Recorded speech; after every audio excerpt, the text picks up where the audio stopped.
салом дӯстон ва нафароне ки дар сардию гармӣ ва бурду бохт ҳамеша канори барса буданду ҳастанд. ҷаҳони футбол шоҳиди рӯйдоди ғайричашмдоштарин дар солҳои охир шуд. хави афсонаи барселона ва яке аз мураббиёни бонуфус дар футболи муосир ҳамагӣ чанд ҳафта пас аз тамдиди шартномааш аз вазифаи сармураббигии барселона озод карда шуд. ин қарор на танҳо дар байни мухлисони барселона балки дар тамоми ҷомеаи футбол низ шок ва ҳайрат ба бор овард.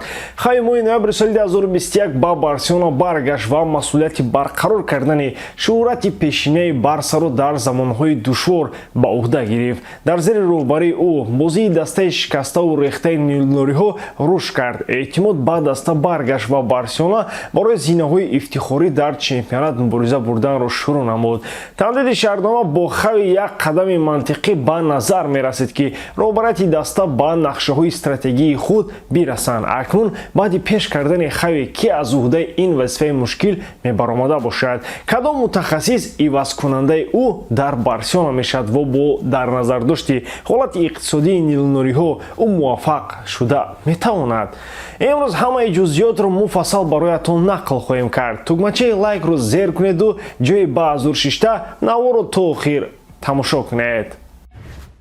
финали ҷоми Англия ду дастаи шаҳри Манчестер барои соҳиб шудани ҷом шоми имрӯз рақобат хоҳанд кард. Пеп Гвардиола нияти соҳиб шудани ҷоми навбатиаш аст, вале кале дигар Тен Хаг ба ӯ иҷоза медода бошад тамошои ин ва дигар бозиҳоро бо хизматрасониҳои ширкати Ягекс бозам ҷолибу диданӣ гардонед. дар Ягекс регистратсия осон ва пардохт аз тамоми гӯшаву канори дунё, вале муҳимтар аз ҳама барои шаҳрвандони Тоҷикистон бонус то ҳаҷми 8000 сомонӣ дар аввалин нисобпуркунӣ бо промокоди TG Barsa пешниҳод мешавад. ссилкаи бозӣ дар комментарияи ин видео. Ба ҳама муваффақият. пас аз оне ки моҳи қабл хави аз тамдиди шартнома бо барселона расман эълон намуд, чизи ғайричашмдош рӯй дод. бо сабабҳои номаълум хави аз кор озод карда шуд. тафсилот ва сабабҳои ин қарор ҳанӯз дар паси парда боқӣ мондаанд, аммо тахмин кардан мумкин аст ки сабаби он метавонад ихтилофоти дохилӣ ё хоҳиши Лапорта барои ротатсия бошад.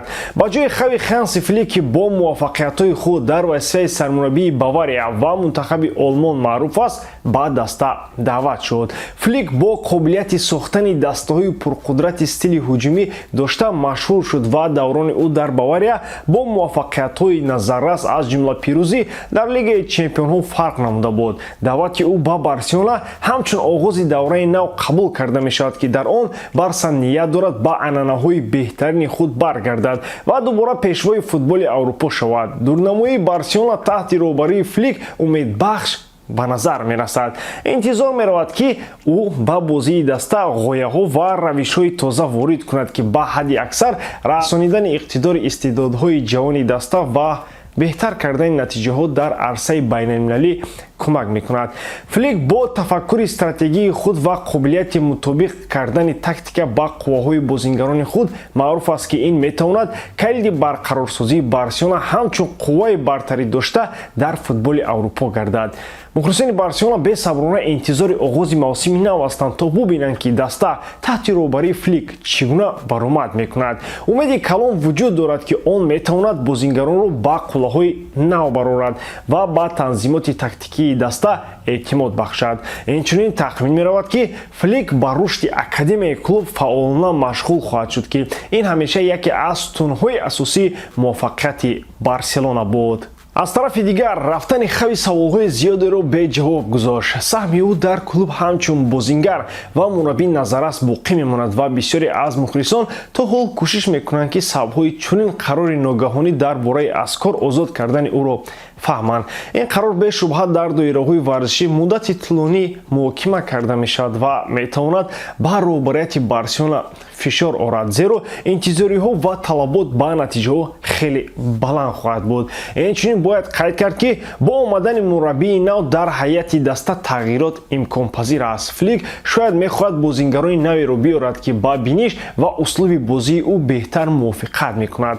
ин метавонад ба трансферҳо махсусан фурӯши бузурги хариди олӣ оварда расонад ки равзанаи трансферии тобистанонро барои Барселона махсусан ҷолиб мегардонад. дар охир таъин шудани Ханси Флик ба вазифаи сармураббии Барселона боби нави таърихи дастаро оғоз мекунад. ин вақти интизориҳо ва имкониятҳои бузург, инчунин вақти мушкилот ва тағйирот аст. ҳоло ҳама чашмҳо ба Барселона, мураббии нави он ва дастовардҳои оянда нигаронида шуданд. ҳама умедворанд ки Барселона ба қуллаи футболи ҷаҳонӣ бармегардад. Флик вазифадор аст ки на танҳо шӯҳрати пешини Барселонаро барқарор кунад, балки дастаро ба сатҳи муосири футбол мутобиқ кунад, ки дар он рақобат то рафт шадидтар мешавад. ӯ барои мустаҳкам кардани даста дар ҳамаи мавқеъҳо кор хоҳад кард, алахусус бо назардошти он ки дар солҳои охир Барселона дар дифоъ мушкилӣ дошт. яке аз паҳлӯҳои калидӣ ки Флик эҳтимолан ба он диққат медиҳад, сиёсати футболбозони ҷавони даста аст. Ла Масия, академияи машҳури Барселона, ҳамеша гавҳораи бозингарони боистеъдод буд. барқарор кардани ин система ва ҷалби бозингарони ҷавон ба дастаи асосӣ метавонад яке аз роҳҳои бозгашти клуб ба муваффақиятҳо бошад ва даста бо ин роҳ маблағи кам барои трансферҳо сарф хоҳад кард. ғайр аз ин, Флик бо қобилияти рушди бозингарон ва такмили малакаҳои инфиродии онҳо маъруф аст, ки метавонад ба баланд шудани сатҳи бозии бозингарони калидии Барселона оварда расонад. ин дар навбати худ рақобатпазирии дастаро дар мусобиқаҳои ба монанди Ла Лига ва Лигаи Чемпионҳо баландтар мекунад. ҷанбаи дигари муҳим ҳолати физикии бозингарони даста хоҳад буд. Флик ба шакли ҷисмонии бозингарон ва қобилияти онҳо барои тоб овардан ба суръати баланди бозӣ дар тӯли 90 дақиқа аҳамияти калон медиҳад. ин ба Барселона кӯмак мекунад ки услуби хоси бозиашро барқарор кунад, яъне давоми дидор, тӯб ва темпи бозиро ба идораашон мегиранд. илова бар ин, тақвияти рӯҳияи даста ва психология низ омили муҳим хоҳад буд. Барселона бо талошҳои худ барои пирӯзӣ ва интизориҳои баландиам мухлисон ва ҳамрасонаҳо маъруф аст. Флик бояд барои худбоварии даста ва қобилияти он дар мубориза бо фишор кор кунад, то эҳтиром ва қудрати гумшударо барқарор намояд. хулоса, гарчанде ки вазифаи Ханси Флик осон нест, таҷриба ва усулҳои омӯзиши ӯ метавонад дар эҳёи Барселона ба таври назаррас кӯмак кунад. ҳамкорӣ бо роҳбарияти даста барои таъмини бозингарони зарурӣ ва кӯмак кардан барои расидан ба ҳадафҳои асосӣ нақши калон хоҳад бозид. Флик бояд бо директори техникӣ ва хадамоти скаутӣ ҳамкории зич дошта бошад, то ба сиёсати трансферӣ бо интихоби бозингароне ки ба фалсафаи даста мувофиқат мекунад ҳамоҳангӣ кунад. ҳамкорӣ бо мухлисон ва рӯзноманигорон низ хеле муҳим хоҳад буд. барқарор кардани эътимод ва дастгирии мухлисон калиди асосии ташкили фазои мусбӣ дар атрофи даста мебошад. Флик ки бо қобилияти сохтани муносибатҳои ошкоро ва ростқавлона машҳур аст, метавонад ин малакаҳоро барои мустаҳкам кардани робита бо гурӯҳҳои мухлисон истифода барад, ки дар навбати худ ба даста кӯмак мекунад ки аз ҷониби минбарҳои варзишгоҳ дастгирӣ ёбад. илова бар ин, ҷорӣ намудани технологияҳои муосир ва воситаҳои таҳлилӣ ба Флик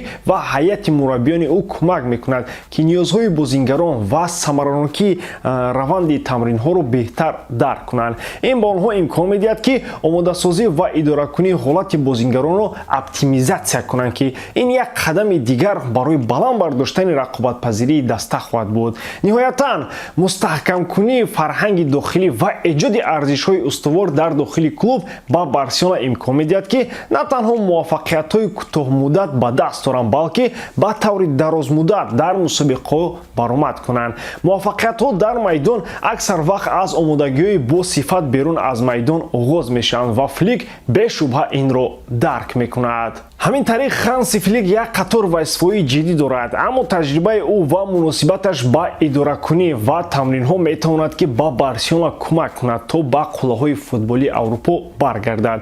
ғайр аз он, муносибати Флик ба омодагии тактикӣ ва схемаҳои бозӣ бояд ба анъанаҳои Барселона, ки бо услуби тики-така маъруф аст, мувофиқат кунад. ӯ метавонад бо нигоҳ доштани принсипҳои асосӣ ки услуби бозии дастаро дар байни мухлисон шинохта ва дӯстдоштатанӣ кард, идеяҳои тоза ворид кунад. Флик инчунин бо қобилияти ҳавасманд кардани бозингарон ва эҷоди рӯҳияи қавии даста машҳур аст. ин махсусан дар Барселона муҳим хоҳад буд, ки дар он ҷо фишор ва интизориҳо ҳамеша баланданд. Қобилияти ӯ дар ёфтани забони ҳар як бозингар ва барои баланд бардоштани сатҳи онҳо метавонад самаранокии умумии дастаро ба таври назаррас баланд бардорад. Илова бар ин, ҷалби бозингарони бо таҷриба ҳамчун намуна барои ҷавонон низ муҳим хоҳад буд. Ин бозингарон метавонанд ба истеъдодҳои ҷавон кӯмак кунанд ки на танҳо ба сатҳи баланди бозӣ, балки ба фарҳанги даста мутобиқ шаванд. дар натиҷа вазифаи флиг на танҳо барқарор кардани шӯҳрати пешинаи Барселона, балки ташкили системаи устувор хоҳад буд ки дар оянда рушд карда Барселонаро ба муваффақиятҳо мебарад. Стратегияи ӯ ки ба тактикаи қавӣ, рушди бозингарони ҷавон ва таҳкими рӯҳияи даста асос ёфтааст, метавонад барои расидан ба ин ҳадафҳо кӯмакрасон шавад. Шумо дӯстон дар бораи таъин гардидани мураббии нав дар Барселона чӣ фикр доред? Оё Лапорта кори дуруст мекунад? Ҳатман ақидаи худро дар ин бора дар комментария нависед. Ин барои мо хеле муҳим аст. Ба ҳамин тамом, дар ҳама ҳолат Барселонаро дӯст доред ва канали Барса TG-ро дастгирӣ намоед. Дастгирии шумо пешравии мо. Бо шумо бисёр вақта Муҳаммад Гаиров. Хай бачаҳо, то боздид.